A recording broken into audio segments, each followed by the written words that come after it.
was a little girl, afraid of the big white world. She grew up within her. Assalamualaikum warahmatullahi wabarakatuh. Baik, saya akan membawakan materi tentang hubungan ekonomi internasional. Pengertian hubungan ekonomi internasional atau ekonomi internasional adalah ilmu ekonomi yang membahas akibat saling ketergantungan antara negara-negara di dunia, baik dari segi perdagangan internasional maupun pasar kredit internasional. Ekonomi internasional adalah sebagai cabang dari ilmu ekonomi yang mempelajari dan menganalisis tentang transaksi dan permasalahan ekonomi internasional yang meliputi perdagangan, keuangan, atau moneter serta organisasi ekonomi dan kerjasama ekonomi antar negara. Sebagai bagian dari ilmu ekonomi, maka permasalahan pokok yang dihadapi dalam ekonomi internasional sama dengan ilmu ekonomi, yaitu masalah kelangkaan produk dan masalah pilihan produk, yang diartikan produk adalah barang dan jasa serta ide yang dibutuhkan dan dihasilkan oleh manusia. Masalah kelangkaan dan pilihan produk barang muncul karena adanya permintaan dan penawaran dan kebutuhan keinginan yang sifatnya tidak terbatas dan keinginan yang sifatnya tidak terbatas dan permintaan serta penawaran sumber daya. Permasalahan ekonomi tersebut dapat bersifat internasional karena adanya permintaan dan penawaran yang berasal dari dalam negeri maupun dari luar negeri. B. Tujuan ekonomi internasional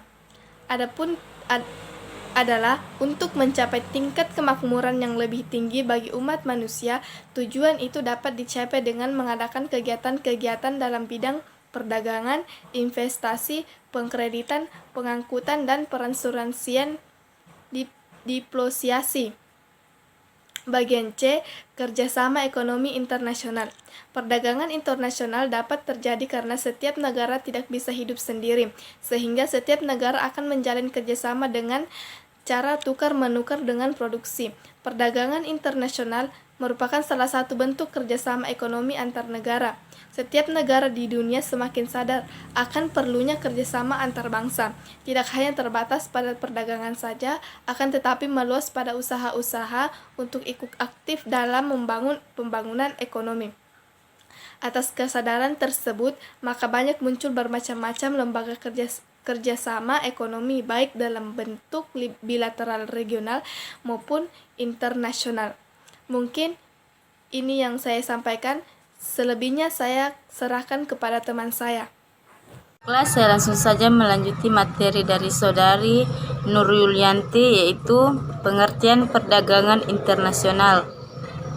Untuk mengetahui pengertian perdagangan internasional tidaklah terlalu sulit bagi kita, karena kata perdagangan mempunyai arti kegiatan tukar-menukar atau transaksi antara dua pihak atau lebih. Jadi perdagangan internasional adalah suatu kegiatan ekonomi yang melakukan penukaran barang dan jasa antar satu negara dengan negara lainnya.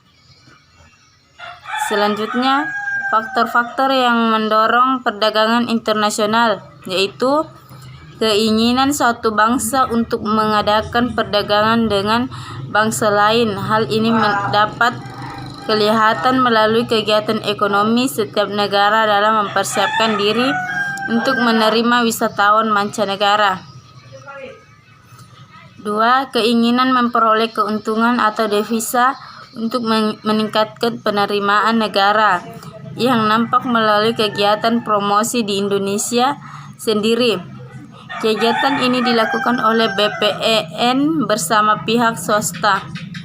3. Adanya kelebihan produksi suatu barang di dalam negeri mendorong bangsa untuk menjual kelebihan produk ke luar negeri. 4. Keanekaragaman kondisi produksi. Keanekaragaman kondisi produksi merujuk kepada potensi faktor-faktor produksi yang dimiliki suatu negara. Contohnya, Indonesia memiliki potensi besar dalam memproduksi barang-barang hasil pertanian. 5. Perbedaan selera sekalipun kondisi produksi di semua negara adalah sama, namun setiap negara mungkin akan melakukan perdagangan jika selera mereka berbeda. Contohnya, Norwegia mengekspor daging dan Swedia mengekspor ikan.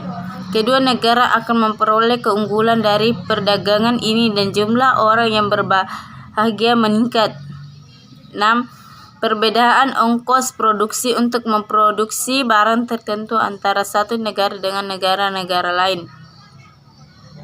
Selanjutnya, manfaat perdagangan internasional, yaitu setiap negara yang melakukan perdagangan internasional selalu ingin memperoleh manfaat bagi ekonomi nasionalnya, yaitu A. Sektor real. 1. Sektor konsumsi. Dengan adanya perdagangan internasional, masyarakat bisa berkonsumsi dalam jumlah yang lebih besar daripada sebelumnya.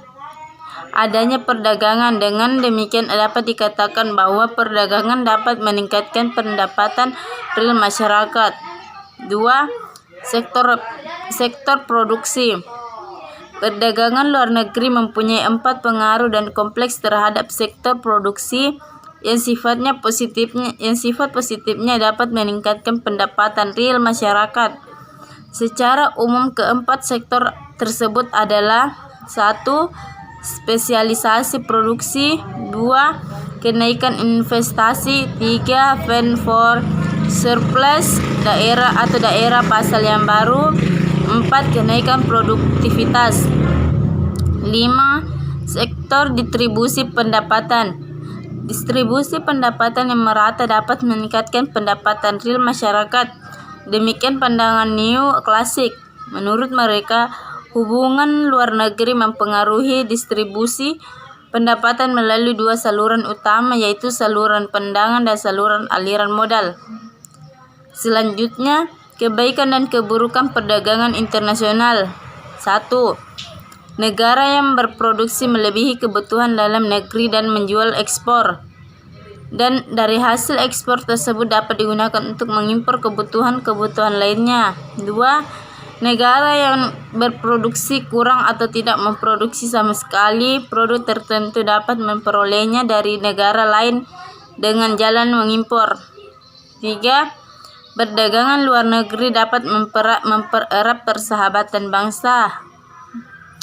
4. Perdagangan luar negeri dapat memacu pertumbuhan ekonomi di negara berkembang.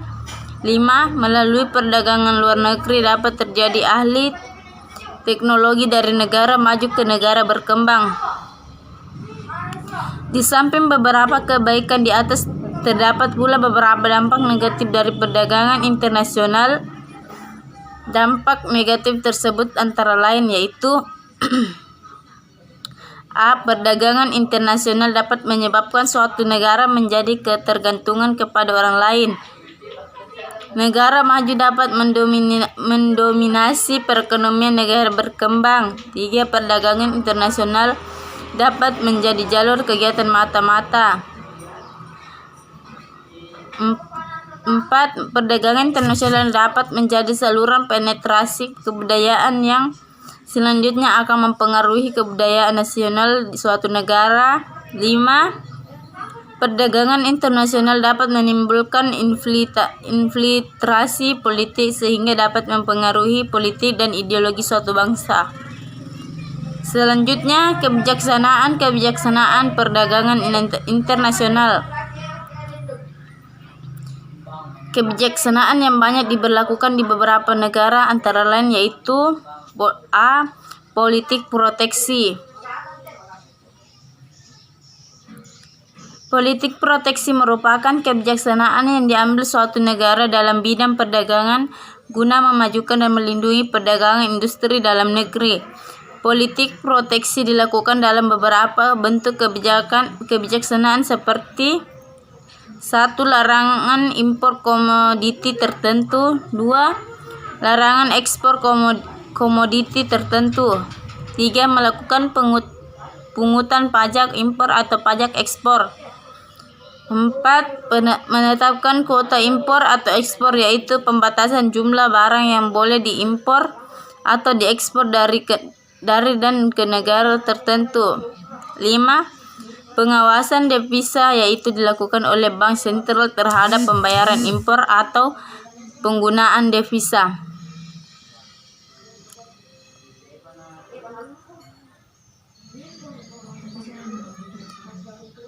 Baiklah, sekian dari materi saya, itu kurang dan lebihnya mohon dimaafkan. Saya akhiri dengan ucapan wabillahi taufiq wal hidayah. Wassalamualaikum warahmatullahi wabarakatuh.